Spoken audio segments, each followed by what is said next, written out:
Welcome back. The NHL still trying to figure out if they're going to complete their season, as is the NBA, and at this point we have no answers on that.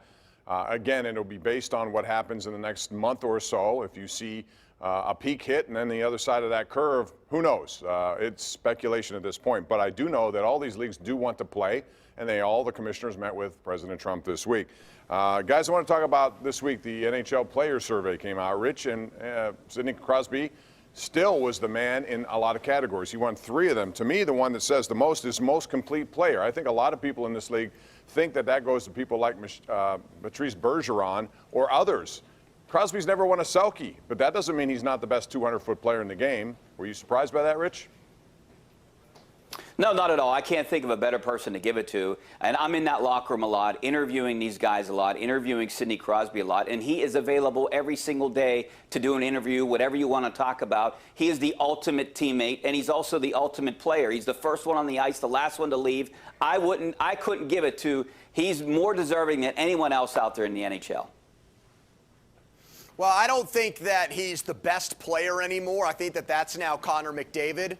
But if we're talking about clutch, Bob, somebody I want in a game, a do or die, a Game 7 atmosphere, somebody that I want to lead my team, I'm still going with Sidney Crosby. It's not all about stats. There's intangibles in the game of hockey, too, and I think Sidney Crosby delivers in every single way. Yeah, and I think if you look at that one, it was Crosby who was voted as the one guy. If you had one player to play a big game, it was Crosby over McDavid, although McDavid won the overall award for best player. All right, if I have to give you guys one choice here about the research here said that Wayne Gretzky was named the player that NHLPA members would pay to watch. If I had to ask you, my answer would always be Mario Lemieux, even though Gretzky was sensational. Who would you pay to watch in the NHL in the history of the game?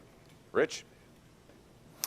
I would go with Mario Lemieux, too. I mean, I was younger when I saw him in his prime, and then I was a little bit older just getting into my career when he came back out of retirement.